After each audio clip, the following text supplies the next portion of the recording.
Let's open the Bible, Exodus chapter 25. Kaya buksan po natin sa ating Biblia sa Exodo, Kapitulo 25.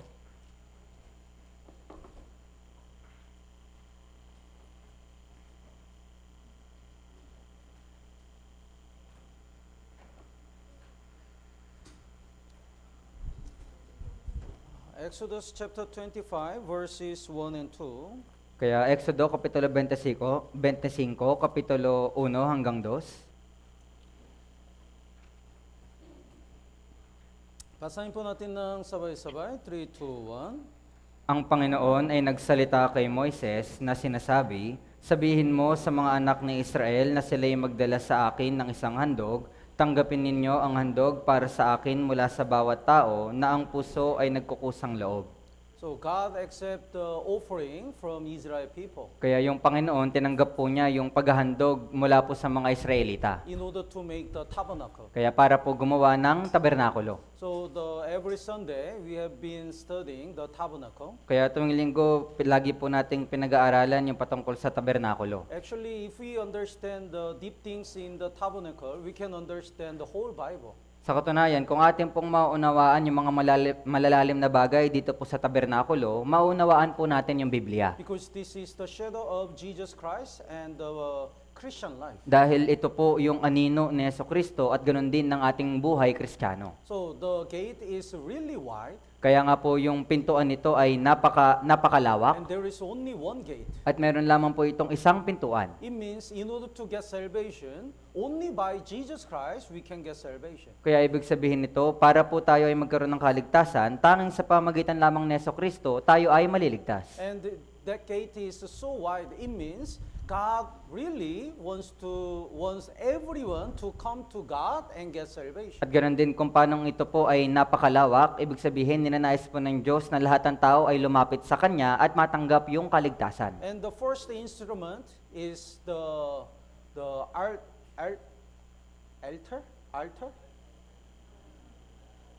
altar. Altar of burnt offering. At yung una pong instrumento dito o yung altar of burnt offering. In this place, the Israel people burned the flesh of the animal and pour the blood. Kaya sa pagkakataon pong ito, sinusunog po ng mga Israelita yung laman nung hayop at kinukuha yung kanyang dugo. So it indicates the sacrifice of Jesus. Kaya pumapatungkol po dito yung pagsasakripisyo ni Jesucristo. So in order to get salvation, we have to believe that Jesus died for all our past, present, the future sin. At para po tayo ay maligtas, kailangan po nating manampalataya na si Jesucristo ay namatay po mula sa ating kasalanan mula noon sa hinaharap hanggang sa kasalukuyan. Actually, in order to get salvation, we didn't do anything.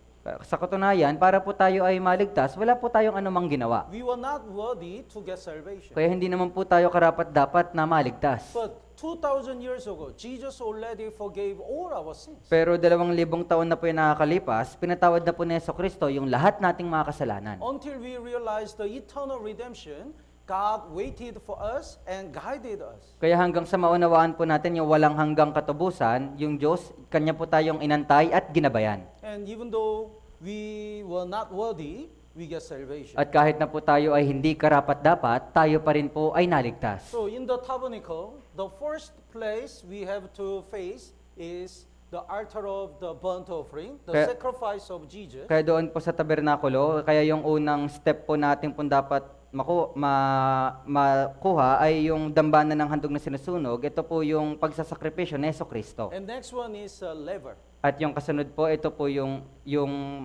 palanggana. So in this place, the priest washed their hands. Kaya dito po sa lugar na ito, dito po hinuhugasan ng mga pari yung kanila pong mga kamay. So it means after we get salvation, we have to live holy. Kaya ibig sabihin po, pagkatapos nating maligtas, dapat po tayong mamuhay na may kabanalan. Please don't misunderstand. Because we are holy, it doesn't mean we get salvation because we are holy. Kaya pakiusap, wag po kayong mamali ng intindi na hindi dahil sa nabubuhay tayo ng may kabanalan, hindi po dahil doon tayo ay naligtas. Bible says God forgave all our sin. That's why we have to do our best not to commit a sin again. Kaya sinasabi po ng Biblia na tayo po ay natubos na sa ating kasalanan, kaya dapat po nating gawin yung lahat nating makakaya na hindi na muling magkasala. How can we live for God holy? Kaya paano po ba tayo mamumuhay sa Diyos ng may kabanalan? This is the key of our Christian life. Kaya ito po yung susi ng ating buhay Kristiyano. We have many newly saved brothers and sisters. Kaya meron tayong napakaraming mga bagong naligtas na brothers and sisters.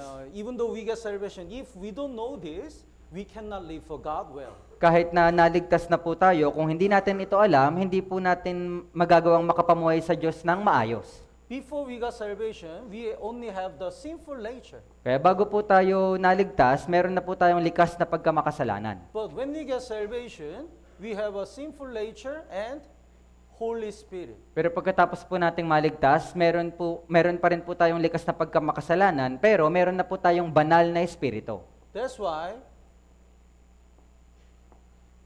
Holy Spirit always fight against the sinful nature. Kaya nga po yung banal na espiritu ay palaging laban po sa ating likas na pagkamakasalanan. So before we got salvation, we don't have the power to overcome our sinful nature. Bago po tayo maligtas, wala po tayong anumang kapangyarihan na mapagtagumpayan ito pong ating likas na pagkamakasalanan. But when we truly repent and believe the gospel, the Holy Spirit dwells in us. Pero pagkatapos po nating magkaroon ng tunay na pagsisisi at manampalataya sa Ebanghelyo, yung banal na espiritu ay pumasa atin. And the Holy Spirit always guides us to live according to the will of God. At yung banal na espiritu ay palagi po tayong ginagabayan para po makapamuhay ng may kabanalan para sa Diyos. But our sinful nature still wants to guide push us to commit a sin. Pero yung ating pong likas na pagkamakasalanan, palagi po tayo nitong pinipilit na gumawa ng kasalanan. So, which one will win? Kaya sino po kaya sa kanila yung mananalo? Holy Spirit or sinful nature? Yung banal na espiritu o yung likas na pagkamakasalanan? We really wish Holy Spirit always win. Kaya hinihiling po natin na palaging nananalo yung ating banal na espiritu. But sometimes the sinful nature wins. Pero paminsan yung ating likas na pagkamakasalanan yung nananalo. Why? Kaya bakit po? Depending on what we feed, the sinful nature or Holy Spirit can get stronger. Kaya depende po kung alin yung ating mas pinapakain, kung yung likas na pagkamakasalanan o yung banal na espiritu, siya yung magiging mas malakas. What's this? Kaya ano po ito?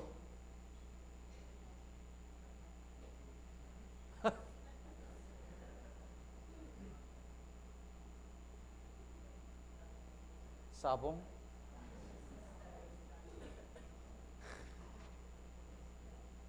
Here is a black mano and white mano. Kaya nandito po yung itim at yung puting manok.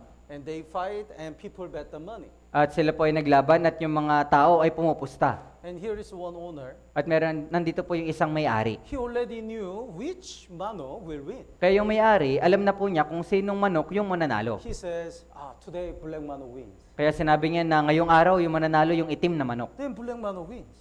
Kaya nanalo nga yung itim na manok. And today, white mano will win. At Then white mano wins. At sinabi din niya na ngayon yung puti naman yung mananalo at nanalo nga yung puting manok. So his friend asked him, how did you know? Kaya yung kanyang kaibigan ay tinanong siya, paano mo nalaman? He said, it's very easy. Sinabi niya, ay napakadali lang. If I want the black manok to win, I always feed the black manok only. Kung gusto kong manalo yung itim na manok, papakainin ko lang yung itim na manok. No food for the white manok. Kaya walang pagkain yung puti na manok. Then he's getting weak and he cannot win. Dahil lang upang nasa ganun, siya po ay manghihina at hindi niya magagawang manalo. So our Christian life is exactly same. Kaya ganun din po sa ating pamumuhay Kristiyano ay parehas na parehas dito. If we approach the worldly things, our sinful nature is getting stronger. Kung palagi po natin pinagbibigyan yung ating likas sa pagkamakasalanan, lagi tayo lumalapit sa sanlibutan, mas magiging malakas yung ating likas na pagkamakasalanan. Then, what is the food for Holy Spirit? Kaya ano naman po yung pagkain para po sa ating banal na espiritu? Word of God, prayer, and fellowship. Kaya ito po yung salita ng Diyos, yung pananalangin at yung fellowship. Then, from where can we get this spiritual food? Kaya kung ganun, saan naman po natin makukuha yung ganitong spiritual na pagkain? The group of saved people, the church. Kaya dito po sa grupo ng mga taong ligtas, ito po yung church. That's why when we abide in the church, God provide all the spiritual food. And then Holy Spirit is getting stronger and we can control our sinful nature. Kaya nga kung tayo po ay mananatili sa church, maipoprovide po ng Diyos yung pangangailangan natin spiritual at magagawa po at magkakaroon po tayo ng kalakasan sa ating banal na espiritu na mapagtagumpayan yung ating likas na pagkamakasalanan. So, without church, we cannot live for God. Kaya kung wala po yung church, hindi po natin magagawang makapamuhay para sa Diyos. Without spiritual food, we cannot live for God. Kung wala yung spiritual na pagkain, hindi rin natin magagawang makapamuhay sa Diyos. Romans chapter 8 says, the Apostle Paul tried to live for God by his own power. Kaya sinasabi po sa Romans Kapitulo 8 na si Apostol Pablo, sinusubukan niyang mamuhay para sa Diyos sa pamagitan ng sarili niyang lakas. So it means without this supporting the grace of God, without this grace of God, even though we do our best to control our sinful nature, we will always fail. Kaya ibig sabihin po na kahit nawala yung ito pong biyaya ng Diyos at ginagawa natin lahat ng ating makakaya na makontrol itong ating likas na pagkamakasalanan, hindi po natin ito magawa-gawa. So key of our Christian life is, as long as we are saved, when we abide in the church, naturally, we can grow up and bear the fruits. Kaya nga, kung tayo ay talagang naligtas at kapag tayo ay patuloy na mananatili sa church at matatagpuan natin ito pong biyaya ng Diyos para sa ating banal na espiritu, makakapamuhay tayo ng maayos para sa Diyos. So after we get salvation, we have to live holy by the grace of God. Kaya pagkatapos po nating maligtas, kailangan po nating mabuhay ng may kabanalan sa pamamagitan po ng biyaya ng Diyos. And then this is a holy place. At ito din po yung dakong banal. And here is the most holy place. At sa kabila naman po, ito po yung dakong kabanal-banalan. This is the place to have the personal fellowship, deep fellowship with God. At ito pong lugar na ito po yung lugar na magkaroon po ng malalim na fellowship sa Diyos. And when we entered in the holy place, here is the showbread, the table of the showbread. Kaya kapag pumasok po tayo dun sa dakong banal, makikita po natin yung nandito po yung tinapay. The bread indicates the word of God. Kaya ito pong tinapay ay pumapatungkol po sa salita ng Diyos. And here is the lampstand. At nandito po yung lampstand. The lampstand indicates that we should be light of the world. Kaya yung lampstand, ito po ay pumapatungkol na dapat tayo ay maging ilaw ng sanlibutan. And here is the altar of the frankincense. At ito po yung dambana ng insenso. So it indicates our prayer. Kaya ito naman po ay pumapatungkol sa ating pananalangin. So when through the word of God and the prayer and when we become the light of the world, we can live holy and we can have the deeper fellowship with God. Kaya sa pamamagitan po ng salita ng Diyos, pananalangin at yung pagiging ilaw na sanlibutan, magagawa po natin makapamuhay ng banal at magkakaroon din po tayo ng malalim na fellowship sa Diyos. So some people stayed out of the tabernacle. Kaya yung ibang mga tao, sila po ay nananatili sa labas ng tabernakulo. It means they never experienced the blood of Jesus Christ. Kaya ibig sabihin, hindi po nila kailanman naranasan yung dugo ni Hesukristo. They'll go to hell. Kaya sila po ay mapupunta ng impyerno. Some people really understand the meaning of blood of Jesus. Yung ibang tao, talagang naunawaan po nila yung dugo ng Panginoong Hesukristo. But after we get salvation, we have to live holy. Pero pagkatapos po nating maligtas, dapat po tayong mabuhay ng may kabanalan. And we have to read the Bible and pray more, and we should shine the light to the world. At kailangan po nating magbasa ng higit ng Biblia at higit na manalangin at maging ilaw dapat ng sanlibutan. And we should have the deep fellowship with God. At dapat din po tayong magkaroon ng malalim na fellowship sa Diyos. So please don't stay here. Kaya pakiusap, wag po kayong manatili dito. Please don't stay only here. Pakiusap, wag din po sana kayong manatili na dito lang. We have to enter the most holy place to have the personal fellowship with God every day. Kailangan po nating pumasok doon po sa dakong kabanal-banalan araw-araw para magkaroon po ng malalim na fellowship sa Diyos araw-araw. Naintindihan po? So this is our Christian life. Kaya ito po yung ating buhay Kristiyano. So in the holy place, there are 3 instruments. Kaya doon po sa dakong banal, meron po ditong 3 instrumento. And today, we're gonna learn the lampstand. At ngayon, ating pong pag-aaralan, ito pong ilawan na lantay na ginto. Let's look at the Exodus chapter 25, verse 31 and 32. Kaya tignan po natin sa Exodo, Kapitulo 25, versikulo 31 hanggang 32.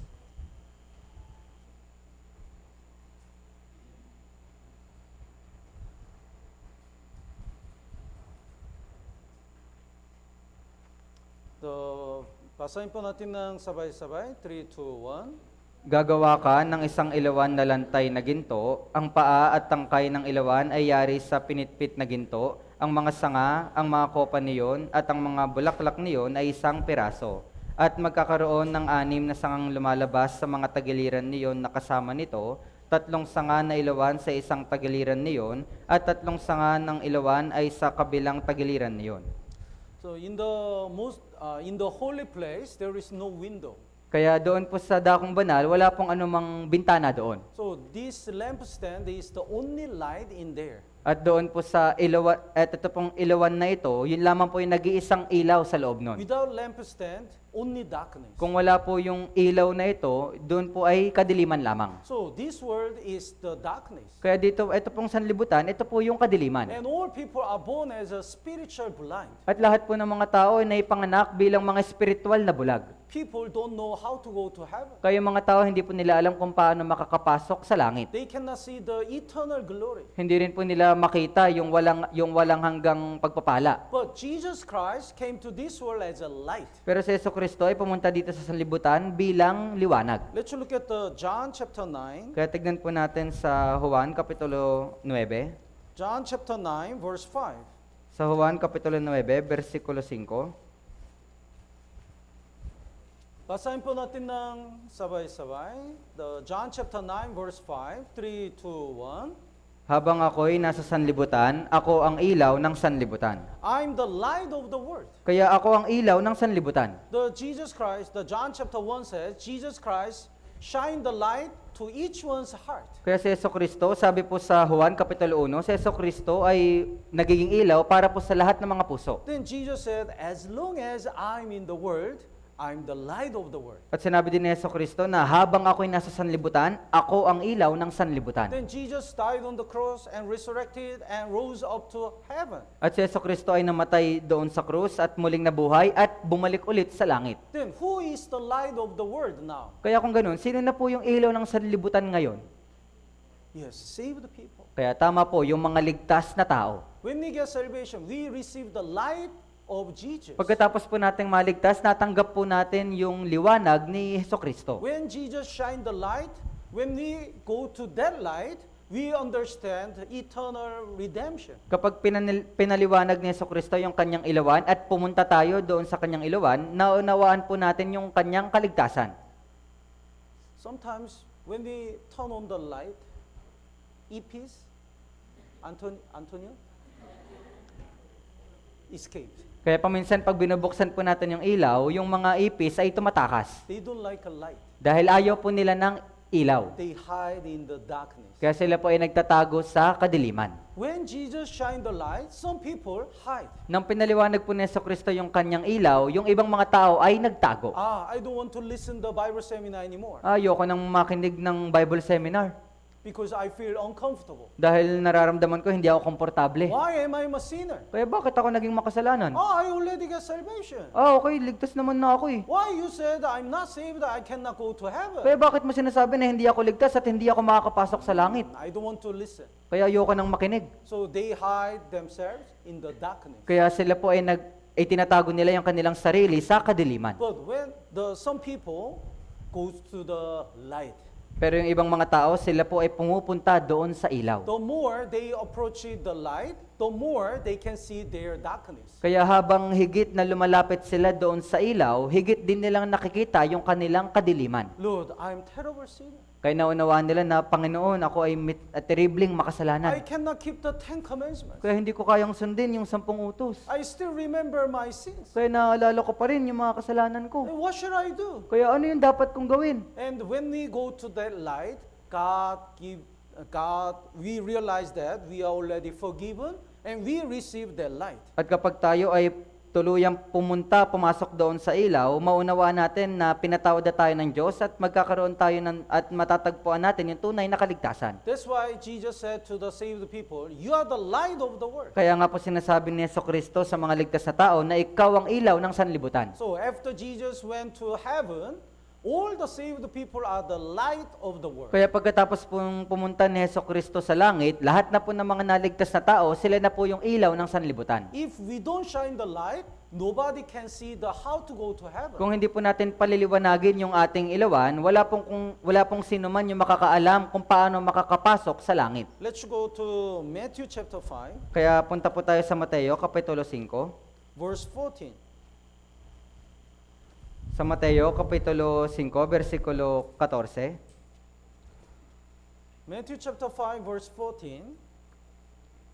Mateo, Kapitulo 5, versikulo 14. Basahin po natin ng sabay-sabay. 3, 2, 1. Kayo ang ilaw ng sanlibutan, ang isang lunsod na nakatayo sa ibabaw ng isang burol ay hindi maitatago. Yes, Jesus said, you are the light of the world. Kaya sinabi ni Jesucristo na kayo ang ilaw ng sanlibutan. So as long as we have a light, a city that is set on the hill cannot be hidden. Kaya habang tayo ay merong ilawan, sinabi, ang isang lunsod na nakatayo sa ibabaw ng isang burol ay hindi maitatago. In the war, what do you call it? The Air Force, the air flight wants to shoot the missile in the military camp. Kaya sa isa pong digmaan, kapag po yung isang eroplano, pagka ninanais niya na umatake ng isang missile para doon sa isang kampo, But that was night. pero ito po ay gabi. So the pilot couldn't see anything. Kaya yung piloto po, wala po siyang anumang makita. But at that time, one soldier went out to the camp and smoked a cigarette. Pero nung panahon na yon, merong isang sundalo na lumabas mula doon sa kampo at siya po ay nanigarilyo. That light, the light of the fire of the cigarette, because of that, the pilot recognized that place. At yung ilaw, yung apoy mula po doon sa sigarilyo, nakita po yun ng piloto at kanya pong nalaman na yun yung lugar. He shoot the missile. At siya po ay tumira ng kanyang missile. So even though it's very small, as long as it's a light, we cannot hide. Kaya kahit na po ito ay napakaliit, as long as ito ay ilaw, hindi po natin ito may tatago. So if we really get salvation and we are the light, we have evidence. Kaya kung talaga pong tayo ay naligtas at tayo po ay naging ilaw, meron po dapat tayong ebidensya. 100% surely other people recognize there must be something changed. Kaya dapat 100% na mauunawaan po ng mga tao na dapat merong kahit kaunting pagbabago. They really understand, they really can see you are different. Na dapat talagang makikita nila na ikaw ay iba na. If we are light, we cannot hide our light.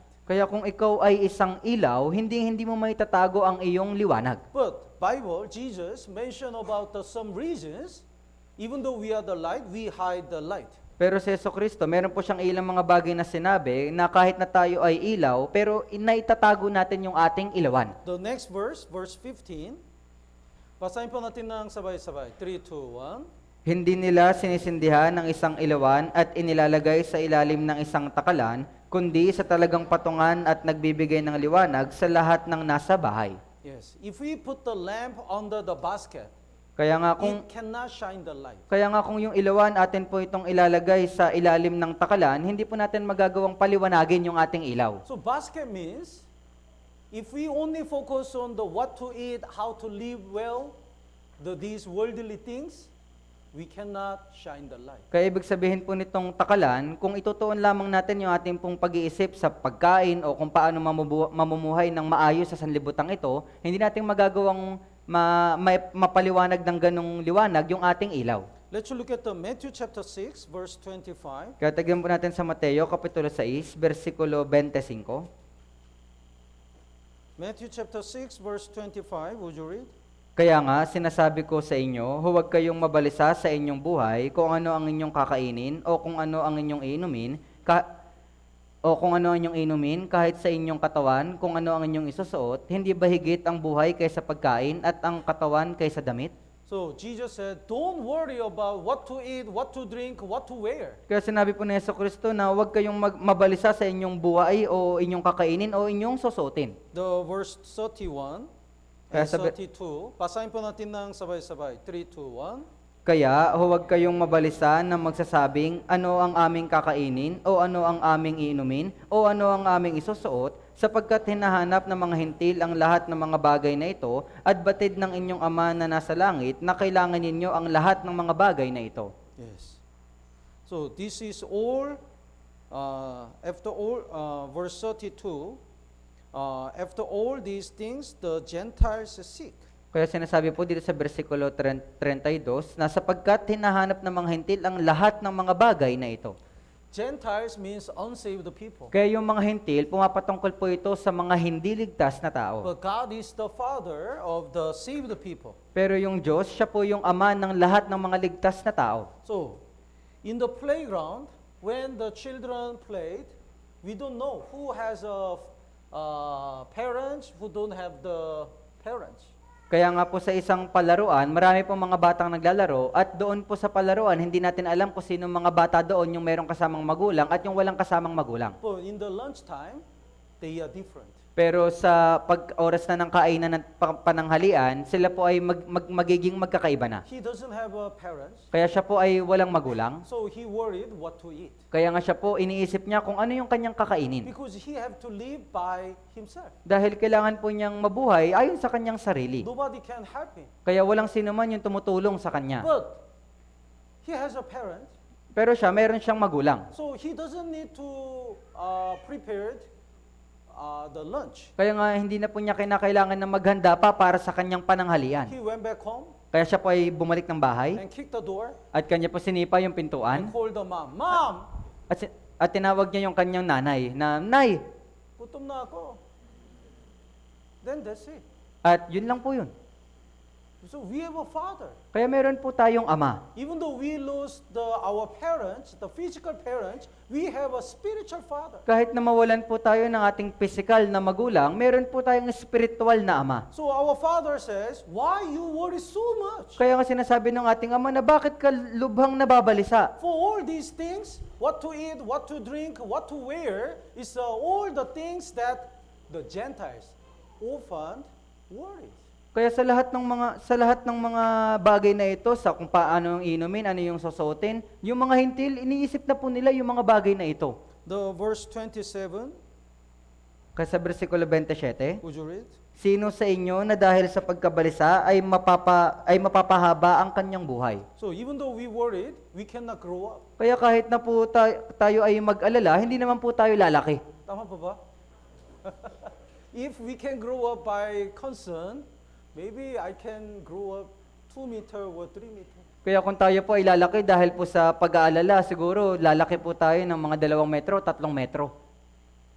Somebody says, if we can solve our concern by our concern, there is no concern. Kaya meron pong isang nagsabi na kung atin pong mareresolba yung ating pong alalahanin sa pamagitan din ng alalahanin, edi wala na pong magiging alalahanin. Naintindihan po? Even though we are worried, that is still there. Kaya nga kahit po tayo ay nag-aalala, siya pa rin po ay nandito. So we have to distinguish what we can change and what we cannot change. Kaya dapat po nating malaman kung ano ba yung hindi natin kayang baguhin at yung kaya nating baguhin. Sometimes we are so worried about what we cannot control. Paminsan tayo po ay lubhang nag-aalala sa mga bagay na hindi naman natin kayang kontrolin. That's why Bible says, cast all your concern to the Lord. Kaya nga sinasabi ng Biblia na ilagak mo lahat ng iyong alalahanin sa Panginoon. Then God will worry about our concern. At kung magkaganon, yung Diyos yung mag-aalala para sa ating alalahanin. It's not our part. Kaya hindi po natin iyon parte. Someone has so many concerns. Kaya merong isang tao na merong napakaraming So alalahanin. he always look like this. Oh, what should I do? Kaya palagi siya nagmumukhang ganito. Anong gagawin ko? But one day, he looks so happy. Pero isang araw, mukha na siyang masaya.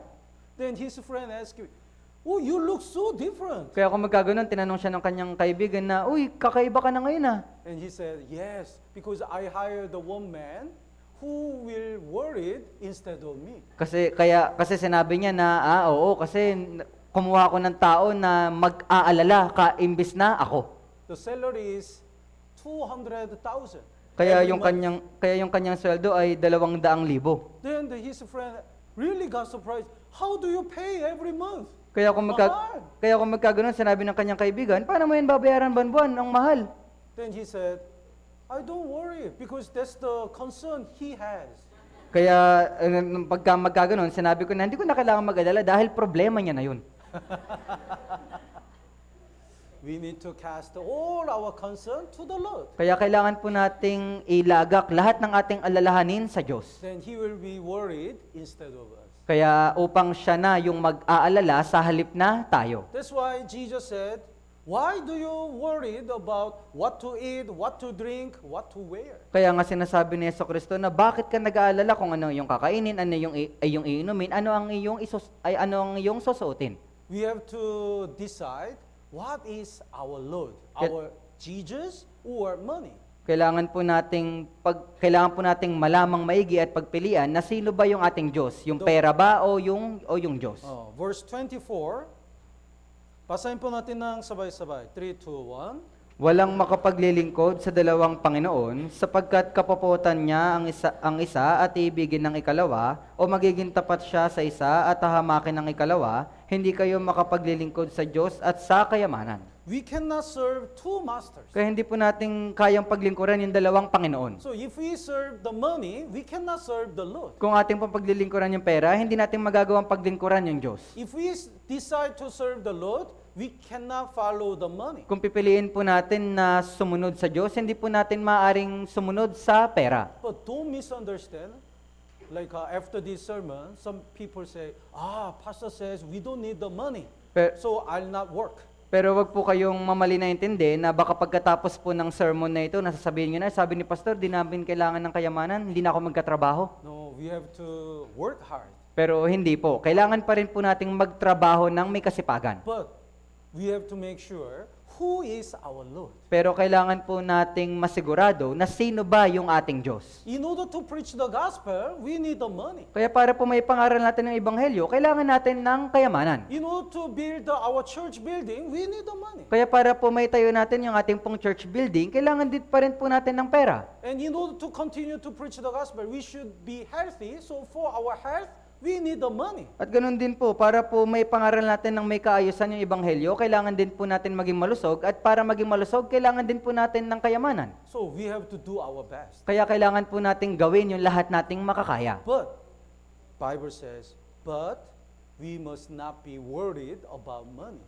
Pero dapat po nating maalala na sinabi ng Diyos na hindi po natin kailangan mag-alala patungkol sa kayamanan. And we have to make sure who we will serve. At kailangan din po nating masigurado na sino ba yung ating paglilingkuran. So even though we earn the money, we have to make sure how to use the money for the Lord. Kaya nga kahit na po tayo ay kumikita ng pera, kailangan po nating malaman kung paano gagamitin itong kayamanan para sa Panginoon. So let's look at the Proverbs chapter 23. Kaya tignan po natin sa Kawikaan, Kapitulo 23. Proverbs chapter 23.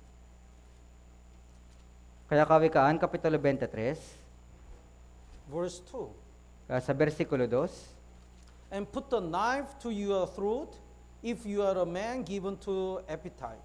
At ang lalamunan mo ay lagyan mo ng patalim kung ikaw ay isang taong magana sa pagkain. Wow, very scary word. Kaya nakakatakot po na salita. Put the knife on your throat.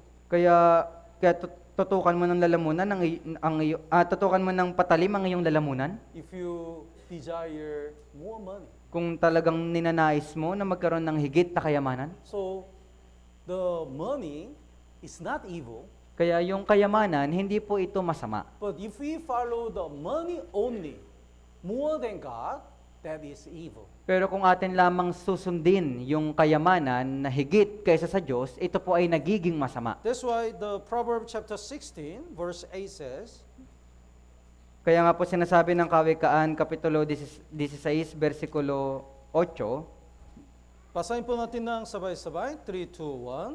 mas mabuti ang kaunti na may katwiran kaysa malalaking kita na walang katarungan. Yes. So, even though we on the little less, the salary, if we can serve the Lord more, that will be much better. Kaya kahit na kumikita po tayo na napakaliit lang na halaga ng salapi, kung ito po ay nagagamit natin para paglingkuran yung Diyos, ito po ay mas mabuti.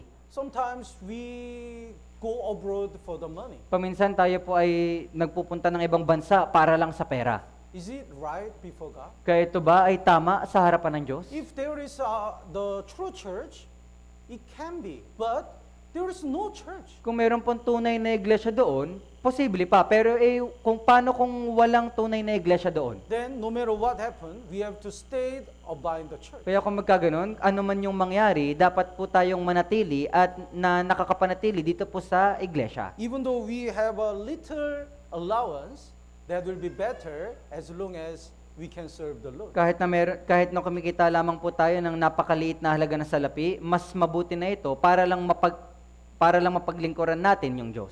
Paul says, if you work every Sunday, I'm gonna give you the 10,000 more. Kaya sinabi po ng ating boss, kung ikaw ay magkatrabaho tuwing linggo, bibigyan kita ng higit pang 10,000. No, I have to attend the church. Kaya ating po sasabihin na hindi, kailangan kong manatili sa church. The boss says, 20,000.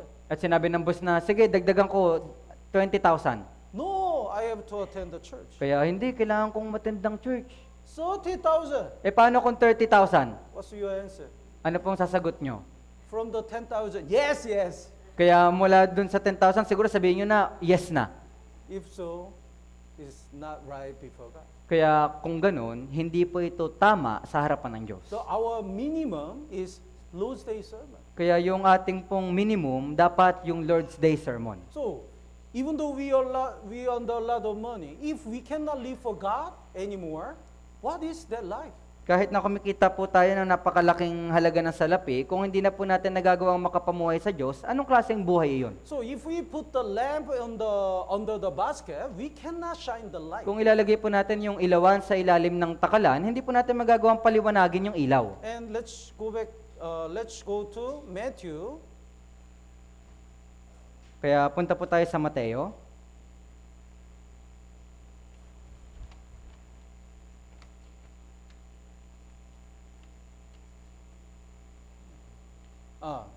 Luke chapter 8.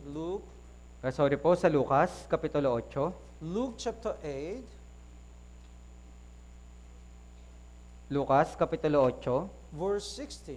sa versikulo 16. Here is another reason why we cannot shine the light. Kaya ito pa po yung isang dahilan kung bakit hindi natin magagawang paliwanagin yung ating ilawan.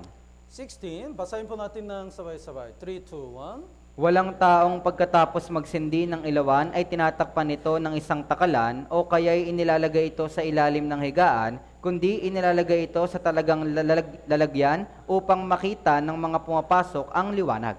If we put the lamp under a bed, we cannot shine the light. Kung ilalagay po natin yung ilawan doon po sa ilalim ng higaan, hindi po natin magagawang paliwanagin yung ilawan. So, the under a bed means laziness. Kaya sa ilalim po ng higaan, ibig sabihin po nito ay katamaran. When we wake up, sometimes we are lazy. Kaya kapag tayo ay nagising na, paminsan tayo ay tinatamad pa. So we roll on the bed. Kaya tayo ay nagpapaikot-ikot pa rin sa ating higaan. The mother wake up the child. Kaya You have to go to school. Kaya yung kanyang ina ay ginigising siya na sinasabi, kailangan mo pumasok sa paaralan. Mom, 5 minutes more. At sasabihin ng kanyang anak na, wait lang, 5 minutes pa. If we become lazy, we cannot shine the light. Kung tayo po ay magiging tamad, hindi po natin magagawang paliwanagin yung ating ilawan. We cannot grow up. Kaya hindi rin po tayo lalago. Let's look at the Proverbs chapter 24. Kaya tignan po natin sa Kawikaan, Kapitulo 24. Proverbs chapter 26. Sorry po, Kapitulo 26.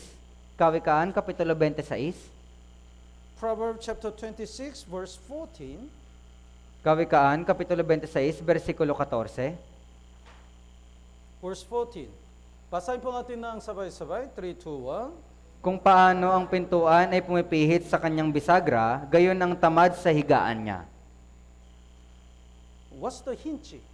Kaya ano po ba yung bisagra? Bisagra? Bisagra. Bisagra. So, when we open the door, this part is bisagra, right? Kaya pag binuksan po natin yung pinto, ito yung bisagra, tama? So, if we become lazy, we are like a door which turn in the hinges. Kaya kung tayo po ay magiging tamad, magiging kagaya po tayo ng pintuan na nandoon po sa bisagra. What does it mean? Kaya ano pong ibig sabihin nito? We open, close, and open.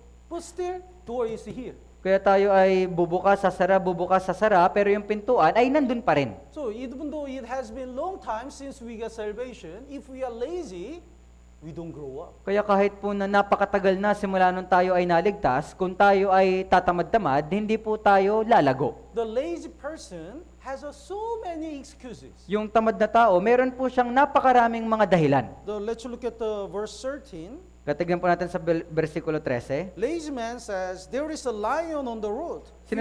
Fierce lion is in the streets. Sinasabi ng tamad, may leon sa daan, may leon sa mga lansangan. Where is a lion? Kaya nasan po yung leon? On the street or in the zoo? Kaya nasa kalsada po ba o nasa zoo? Nasa zoo, right? Not on the street. Kaya wala po sa kalsada. But lazy man always make an excuse. I cannot go out because there is a lion. Pero yung tamad na tao, palagi po siyang may dahilan na sinasabi, hindi ko kaya lumabas kasi merong leon. God command us, go and preach the gospel. Sinabi po ng Diyos, inutusan tayo ng Diyos na ikaw ay pumaroon at ipangaral mo yung ebanghelyo. But if we are lazy, we make an excuse. Pero kung tayo po ay tamad, magbibigay po tayo ng maraming dahilan. Because of that, because of this, I cannot preach the gospel. Ay dahil dito, dahil doon, hindi ko magawang may pangaral yung ebanghelyo. Then the verse 15, Kaya sa versikulo 15, if we are lazy, even though God prepared the blessing, we cannot get it. kung tayo po ay tamad, kahit na naghanda na ng Diyos, naghanda na ng biyaya yung Diyos, hindi po natin ito makuha-kuha. Verse 15, would you read? Ibinabaon ng tamad ang kamay niya sa pinggan, ang dalhin uli iyon sa kanyang bibig ay kanyang kinapapaguran. Yes.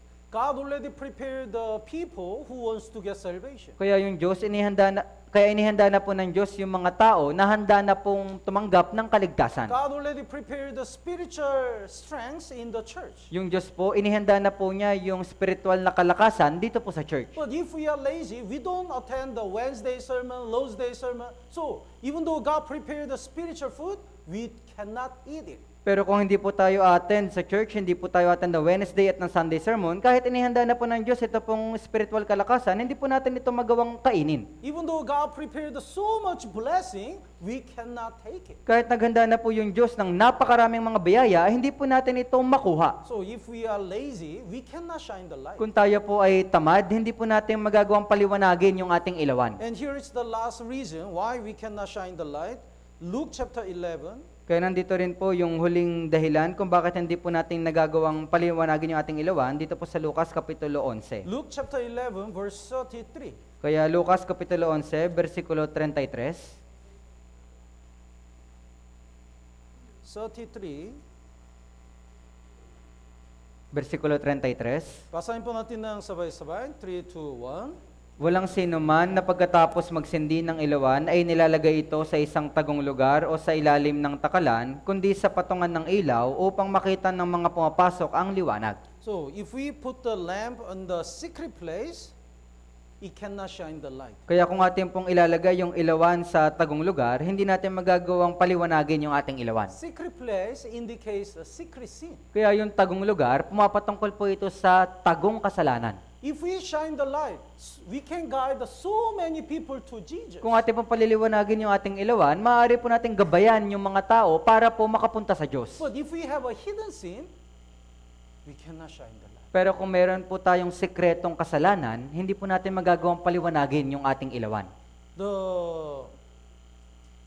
Samson received the great power from God. Kaya si Samson, natanggap po niya yung napakalaking kalakasan o kapangyarihan mula sa Diyos. But when he commit the sexual sin, he couldn't shine the light. Pero nung siya po ay makagawa ng sexual na kasalanan, hindi na po niya nagawang paliwanagin yung kanyang ilawan. King David, at that time, he was the light of Israel. Kaya ganoon din po si Haring David nung panahon niyon, siya po ay ilawan doon po sa Israel. But when he commit the big sin, he couldn't shine the light. Pero nung siya po ay makagawa ng napakalaking kasalanan, hindi na rin po niya nagawang paliwanagin yung kanyang ilawan. When the brothers and sisters try to live holy, their face shine the light. Kapag yung mga brothers and sisters ay sinusubukan na mamuhay ng banal, yung kanila pong mga mukha ay talagang nagliliwanag. But one day, when they come to the church, their face look dark.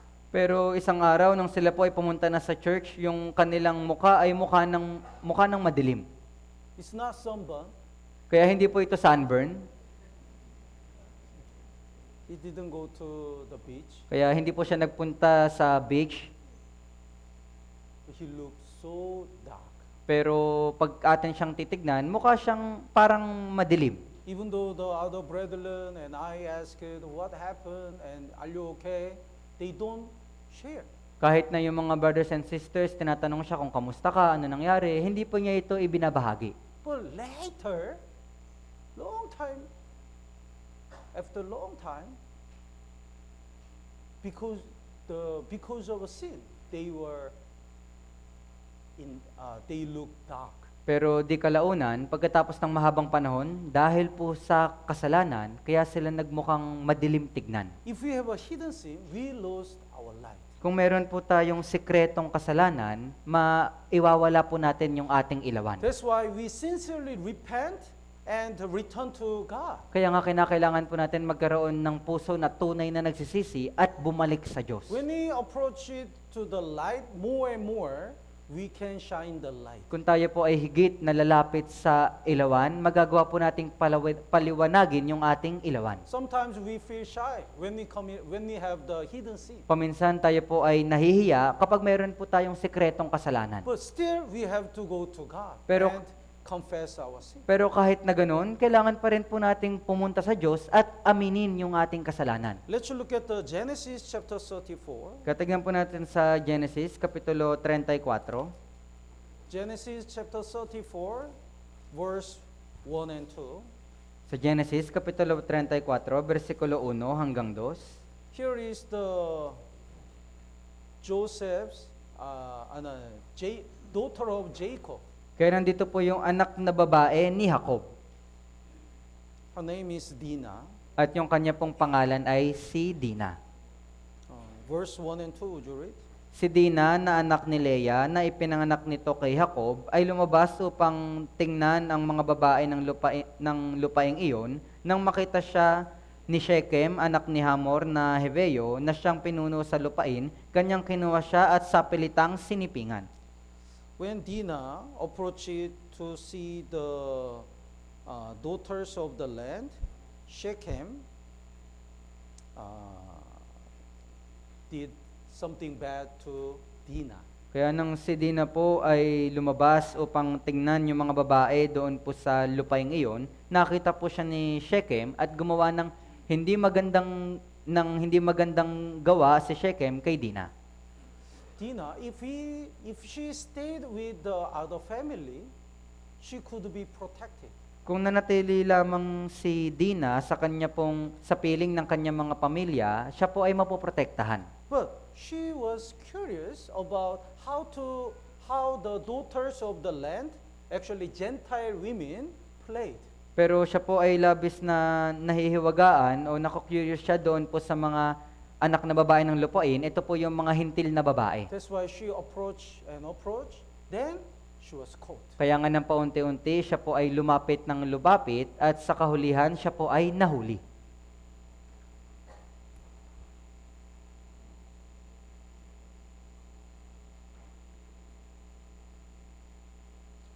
What's this?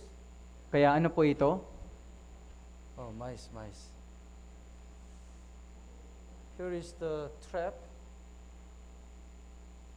Kaya nandito po yung isang patibong.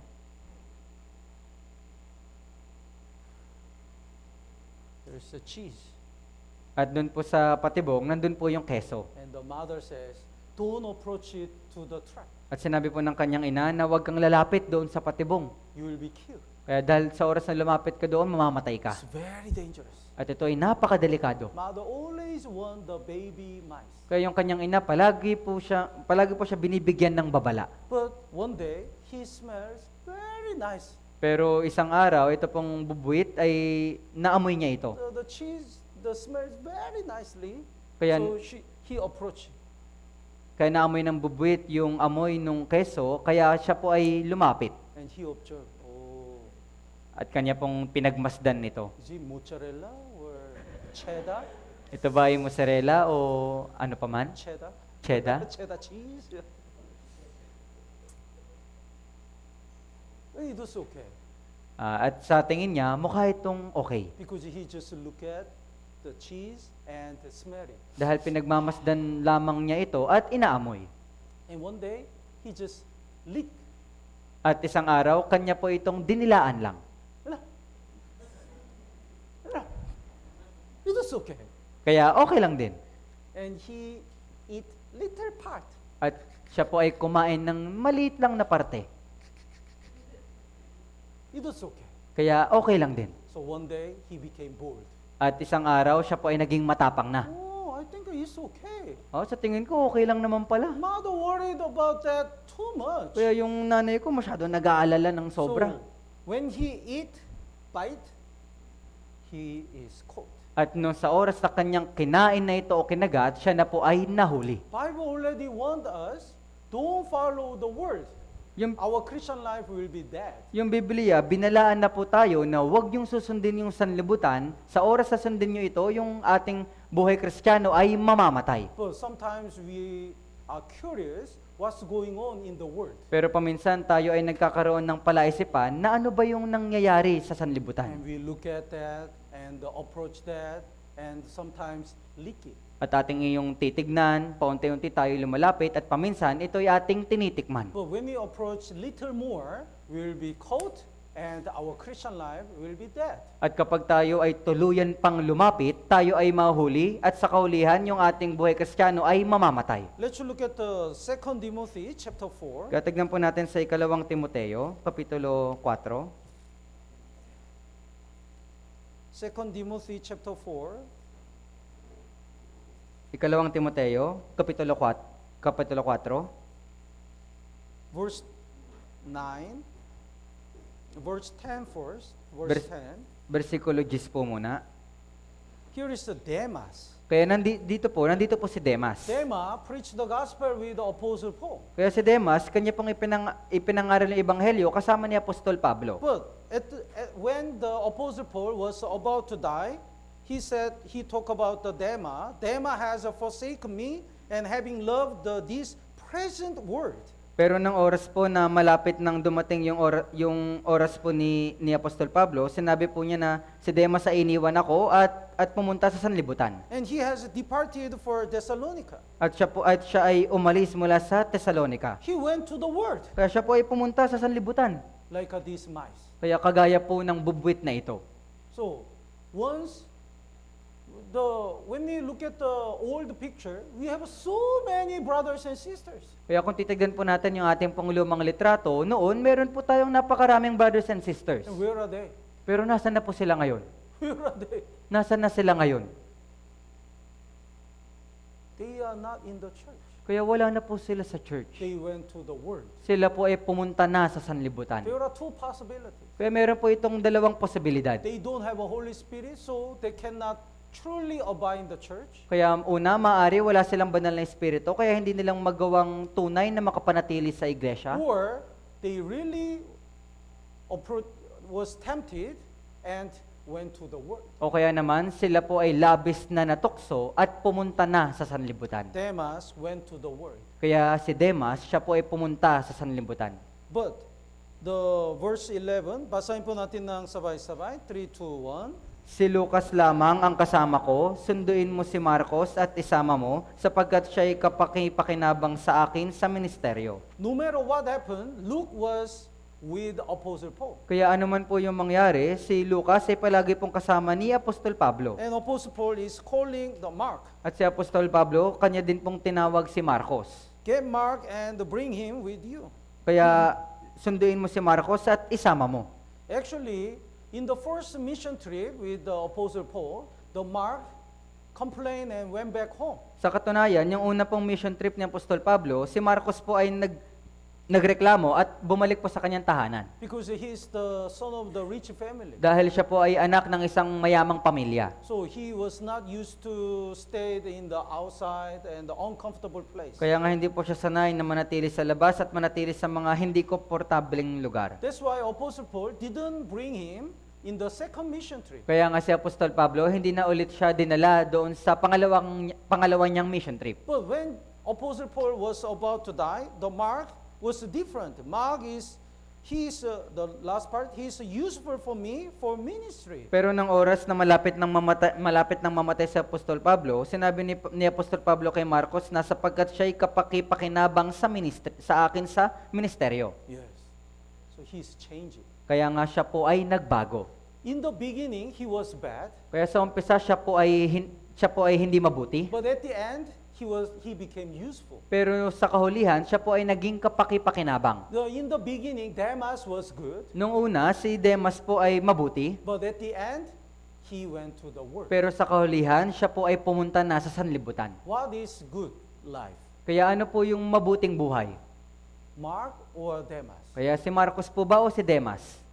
Mark is much better than Demas. Kaya si Marcos po ay higit na mas mabuti kaysa kay Demas. The end is much more important than the beginning. Dahil yung kahulihan na nangyari ay mas mahalaga kaysa sa unang nangyari. So I like to make sure our life is not the end yet. Kaya gusto ko po itong masigurado na yung ating pong buhay ay hindi pa tapos. It's like just a beginning. Kaya ito po ay kagaya ng parang simula pa rin. So no matter what happens, we can start again. Kaya nga anuman po yung mangyari, maaari po tayong magsimula muli. Because our life doesn't end yet. Dahil yung ating pong buhay ay hindi pa natatapos. So no matter what we make a mistake, we can repent and start our Christian life again. Kaya nga anumang kamalian yung ating pong magawa, maaari po tayong magsisi at magsimula ulit sa ating buhay Kristiyano. We have to get away from our hidden sins. Kinakailangan po nating umalis o tumakas doon po sa ating sikretong kasalanan. Then how can we shine the light? Kaya kung ganun, paano natin papaliwanagin yung ating ilawan? Jesus said, no one, when he, Luke chapter 11, verse 33, no one, when he has lit a lamp, put it in a secret place or under a basket, but on a lampstand. Kaya sinabi po ni Jesucristo sa Lucas Kapitulo 11, versikulo 33, walang sino man na pagkatapos magsindi ng ilawan ay nilalagay ito sa tagong lugar o sa ilalim ng takalan, kundi sa patungan ng ilaw. So what is the lampstand? Kaya ano po ba yung patungan ng ilaw? Lampstand indicates the church. Yung patungan ng ilaw, ito po ay pumapatungkol sa church. Let's look at the Revelation chapter 1. Kaya tingnan po natin sa Revelation, Apokalipsis, Kapitulo 1. So how can we shine the light? Kaya paano po natin mapapaliwanag yung ating ilawan? When we abide in the church, finally, we can shine the light. Kung tayo po ay mananatili sa iglesia, sa kahulihan, magagawa natin paliwanagin yung ating ilawan. Chapter 1, verse 20. Kaya Kapitulo 1, versikulo 20. Basahin po natin ng sabay-sabay. 3, 2, 1. Ang hiwaga ng 7 bituin na iyong nakita sa aking kanang kamay, at ang 7 gintong ilawan, ang 7 bituin ay ang mga anghel ng 7 iglesia, at ang 7 ilawan ay ang 7 iglesia. Yes. When we abide in the church, we can overcome what to eat, what to drink, what to wear. Only the money. Kaya kung tayo po ay mananatili sa church, magagawa po natin mapagtanggumpayan yung ating pong alalahanin kung ano ang ating kakainin, ano ang ating inumin, o ano ang ating isusuot. We never forget what is more important in our life. Hindi po natin makakalimutan kung ano po yung pinakamahalaga sa ating buhay. And when we abide in the church, we can overcome our laziness. At ganoon din, kung tayo po ay mananatili sa iglesia, magagawa po natin mapagtagumpayan yung ating pong katamaran. When we join the church activity, we can become more diligent. Kung tayo po ay laging makikilahok sa mga church activity, tayo po ay higit na magiging masipag. Tama po ba? I really hope and pray all of us join any ministry. Kaya ako po talaga ay higit na umaasa at nananalangin na lahat po tayo ay makikilahok sa mga ministeryo. I'd like to ask what is your ministry? Kaya gusto ko po tanungin, ano ba yung iyong ministeryo?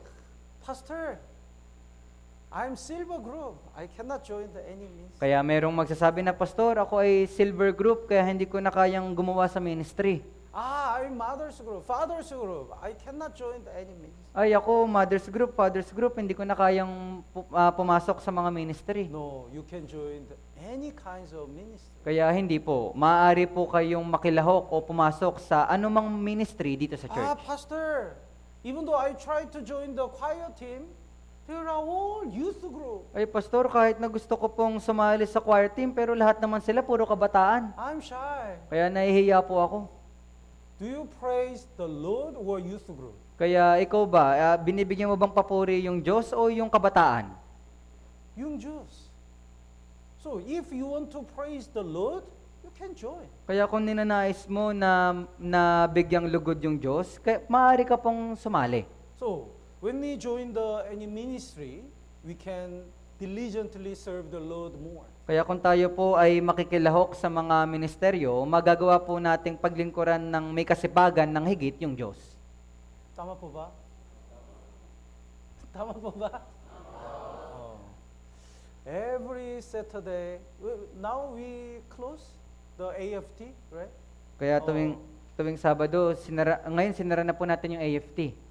Asian favorite food. We sell the food every Saturday and we collect the fund to support summer retreat. Kaya ito po yung ginagawa natin na nagbebenta po tayo ng pagkain tuwing Sabado at kinokolekta po yung kikitain dito para po sa summer retreat. All the volunteers are so diligent. Kaya lahat po ng mga nagbobolontaryo ay napakasisipag. Friday night, they went to the market and cook for whole night and they sell every Saturday. They are so diligent. Kaya Biyernes pa lang ng gabi, sila po ay namamalengke na at nagluluto ng buong gabi at sa kinaumagahan ng Sabado, sila po ay magbebenta, sila po ay napakasisipag. Our leaders are so diligent. At ganoon din, yung ating pong mga leaders ay napakasipag. They always visit the brothers and sisters and listen the recorded Bible seminar together and encourage the brethren. They are so diligent. Kaya palagi po nilang binibisita yung mga brothers and sisters, lagi po nagsiset ng mga recorded Bible seminar, palaging ipinapalakas ang loob ng mga brothers and sisters, sila po ay mga napakasisipag. Some brothers and sisters diligently cook and clean the CR and the church. They are so diligent. Kaya yung ibang mga brothers and sisters naman, masipag na nagluluto, masipag na naglilinis ng church o kahit ng CR, sila po ay sobrang sisipag. So when we are in the church, stayed in the lampstand, we can overcome our laziness. Kaya kung tayo po ay mananatili lang dito po sa iglesia at tayo po ay mananatili doon po sa patungan ng ilaw, magagawa po nating mapagtagumpayan yung ating pong katamaran. And when we are in the church, we can overcome our hidden sin. At ganoon din po, kung tayo po ay mananatili sa church, magagawa din po nating mapagtagumpayan yung ating pong sikretong kasalanan. Sometimes it's so painful when we hear about our sins. Paminsan, pag po naririnig natin yung patungkol sa ating kasalanan, nakakaramdam po tayo ng labis na kirot. Sometimes we feel like someone talk about my hidden sin to the pastor. Paminsan, iniisip natin na meron bang nagsasabi ng kasalanan ko kay pastor? Why all his sermon is talking about me? Bakit parang lahat ng kanyang sermon, ako yung pinapatamaan? Maybe somebody, I know that sister.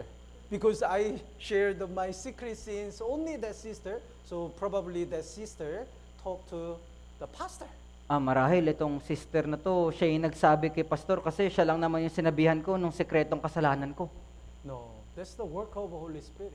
Kaya hindi po. Iyon po ay trabaho ng banal na espiritu. When we abide in the church, God revealed our hidden sin. Kung tayo po ay nananatili sa iglesia, inihahayag po ng Diyos yung ating pong sekretong kasalanan. Not because He doesn't like me, like us, but because He really loves us. Hindi po dahil sa hindi niya ako o hindi niya tayo gusto, kundi dahil labis niya tayong minamahal. Doctor, even though he find the cancer, he hide it. Then, it means he doesn't love the patient. Yung doktor, paano na lang kaya kung natagpuan niya doon sa pasyente niya na meron itong cancer, ngunit itinago niya ito doon sa pasyente? If he really want to save the patient, he reveal it and inform it. Kung ninanais niya talaga na makaligtas ito kanyang pasyente, kanya pong ipapaalam yung kanyang sakit at ituturo ito paano gumaling. God really wants to use us as a clean vessel. Kaya yung Diyos, ninanais niya po tayo na magamit bilang malinis na kasangkapan. That's why when we stayed in the church, God revealed our hidden sin and changed it. Kaya nga habang tayo ay nananatili dito po sa iglesia, inihahayag po ng Diyos yung ating sikretong kasalanan para po tayo ay mabago. So, the lampstand indicates the light of the word. Kaya nga yung patungan ng ilaw, pumapatungkol po ito sa ilaw ng sanlibutan. Like Jesus was the light of the world, now we are the light of the world. Kaya kung paano pong si Jesucristo ay ilaw ng sanlibutan, ganun din tayo po ay naging ilaw ng sanlibutan. But because of the financial problem, laziness, and the hidden sin, if we cannot shine the light, God will be so sad. Pero dahil po sa pinansyal na problema, dahil po sa katamaran, dahil po sa sikretong kasalanan, hindi po natin nagagawang paliwanagin yung ating pong ilawan. When we abide in the church, we can shine the light so strongly, and we can guide the other people who stayed in the darkness to Jesus. Pero kung tayo po ay mananatili sa iglesia, magagawa po nating paliwanagin ng napakadakila yung ating ilawan at magagawa po nating gabayan yung mga tao na nasa kadiliman patungo po kay Hesukristo. Tama po ba? Tama po ba? There are many things we need to learn about the lampstand. We will continue next time. Kaya meron pong bagay na napakarami na dapat po nating matutunan patungkol po dito sa patungan ng ilaw, pero pag-aaralan po natin ito sa susunod na panahon. Let's pray together. Kaya tayo pong lahat ay manalangin.